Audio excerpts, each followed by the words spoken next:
Welcome to Smart Notebook Advanced Session 3 on Picture Transparency. Today we're going to learn how to get rid of the colored boxes or the white boxes around your images so that your images will blend in with the background color. For example, we have this picture here with the blue colored background. We need to select the picture by pressing on it. Once you've selected it, click on the drop-down arrow and then choose Set Picture Transparency. This will bring up the little Picture Transparency window, and what you'll need to do is click any areas of the picture that you would like to make transparent. So you'll notice that the cursor is now an eyedropper, and we want to click in the blue area because we want that to become white to match our background. So I'm going to click on the blue. You'll notice that most of the picture now is that pink color. That is setting the transparency. If you don't like how it's turning out, you can always click cancel and that will undo, and we'll go back and try that again. In this case, we do want to select this, so we're going to click on that blue part that we want to be transparent, and then we're going to click OK. And you'll notice that the blue background is now gone and our picture matches nicely with our white background.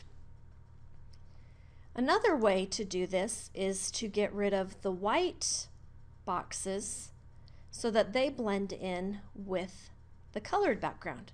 We're going to do it exactly the same way. We're going to click on one of our images, select the drop-down arrow, select Set Picture Transparency, and again, using the eyedropper, press in any of those sections that we would like to make transparent. That one looks like it worked really nicely. We're going to click OK, and you'll notice that now our picture blends in really well with that blue background. Let's try this one. If we click here, click on our drop down, select Set Picture Transparency. We're going to start up here. You'll notice that this time it did not get all of the white areas. That's because this image is touching the boxes here and up at the top of the head. So we have to click again and try to get the rest of that. If it doesn't, keep clicking in those white areas or the areas you want to make transparent until they are all selected. Go ahead and click OK, and again we've got another picture that blends right in with our background. I guarantee that the students will have a little bit of fun with this. For example, if we go back, let's go to this guy here, and we'll do Set Picture Transparency.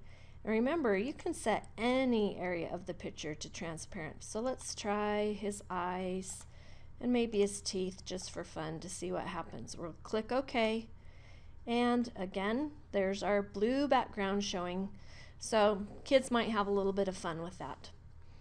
Another way to use this, similar way, is when you bring in pictures from the internet. Many times they'll have a white box around them. And we're using a gradient colored background, so again we just do the same thing. Drop down, Set Picture Transparency, use our eyedropper, click OK, and to our other image, drop down, Set Picture Transparency. Now you'll notice on this one, this is a two-step one, kind of like one of the faces we did on the previous slide.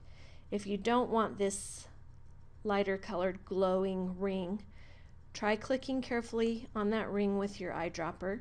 If you don't like it, click cancel and redo it, or click OK and see if that works out nicely on your background. Again, you can always delete your images if you don't like how they turned out, but often it makes a cleaner looking, more professional presentation if you set that transparency and make it blend into the background.